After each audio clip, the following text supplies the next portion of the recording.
We would like to invite you to watch the English news on the Central Television channel of Đồng Nai Province.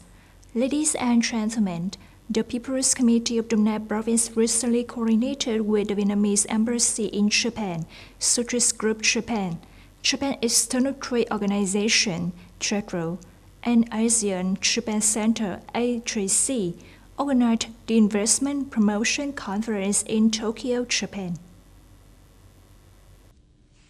At the conference, Vice Chairman of Đồng Nai Provincial People's Committee Nguyễn Thị Hoàng said that, according to Đồng Nai Province planning, the goal is that by 2030, Đồng Nai will become a developed province in the top group of the country, leading in the development of aviation economy, modern industry, high technology. According to Ms. Huang, attracting investors and corporations from Japan will play a very important role in realizing the province's goals. At the same time, businesses and corporations from Japan will receive many good results in Đồng Nai in their business strategies.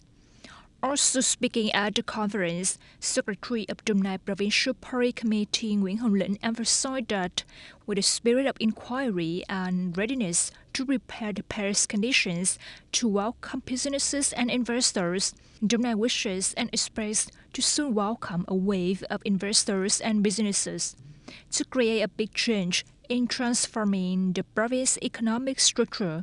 Đồng Nai especially wants to receive investment from large Japanese corporations and companies in the fields of modern industry, trade and services. On April 25th, Biên Hòa City held a meeting to celebrate the 49th anniversary of the liberation of the South and National Reunification Day, April 30th, 1975, April 30th, 2024, and the 138th anniversary of International Labor Day, May 1st. At the ceremony, the leaders of Biên Hòa City gave a speech revealing the heroic atmosphere of the historic April days 49 years ago, where our army and people were brave, were surrounding victories and rode straight to liberate Saigon, planting the victory flag on the roof of the Independence Palace on April 30th, 1975. At the same time, revealed the glorious and heroic traditions of the Party Committee, Army and people of Biên Hòa Đồng Nai in the resistance war against the U.S. to save the country. In the process of innovation, building and protecting the Socialist Republic of Vietnam. On this occasion, Biên Hòa City launched a patriotic emulation movement with many specific actions. At the same time, core cadres, party members, and people from all walks of life to be determined to successfully complete the goals of economic and social development, maintain national defense and security, and do a good job of mass mobilization and party building Biên Hòa City to become more and more civilized, rich, and beautiful. Đồng Nai Department of Health on April 25th organized the first workshop, Digital Transformation of the Health Sector in Đồng Nai Province in 2024.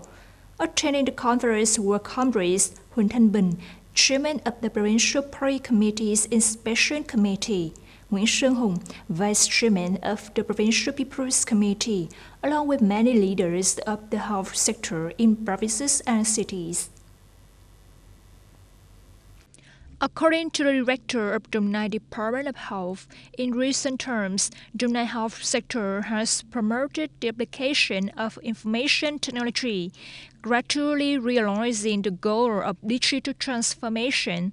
Specifically, hospitals, medical centers, and health stations have applied information technology in medical examination and treatment, management, and shortened administrative procedures, as well as people's waiting time.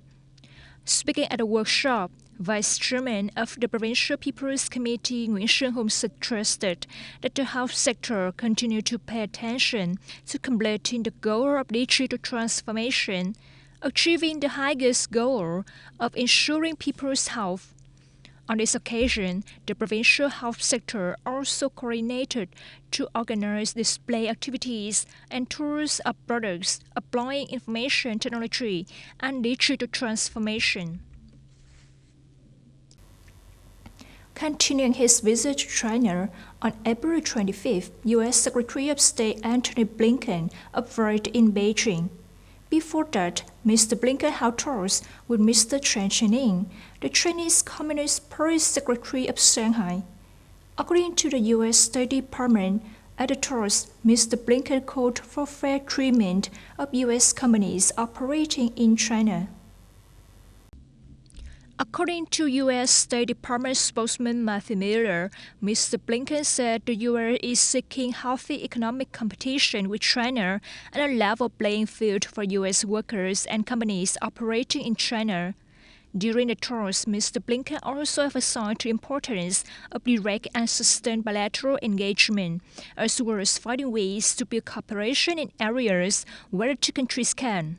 For his part, the Chinese Communist Party Secretary of Shanghai said that the stable relationship between China and the U.S.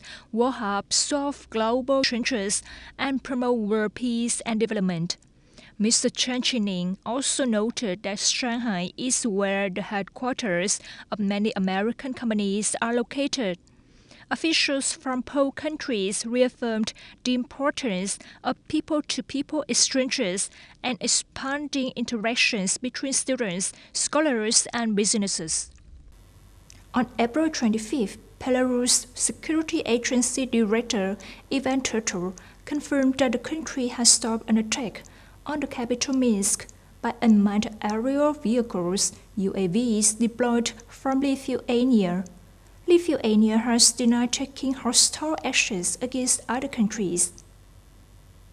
Russia's RI news agency quoted Mr. Turtur saying, "The State Security Committee, in coordination with other law enforcement agencies, has recently taken many urgent security measures, through which prevented attacks by combat UAVs from Lithuanian territory, targeting facilities in Minsk and its suburbs."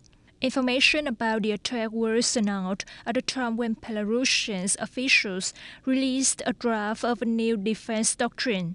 Commenting on this draft, Belarusian Defense Minister Viktor Granin affirmed that Minsk does not consider any country an enemy, but will consider the use of measures to repel aggressions as a legitimate matter. Minister Granin also affirmed that Belarus does not want to be drawn into an arms race because that would destroy the economy as well as aggravate crises and flare of military conflicts. Ladies and gentlemen, you have just watched the English news on the Essential Television channel of Dong Nai Province. Thank you for joining us and goodbye.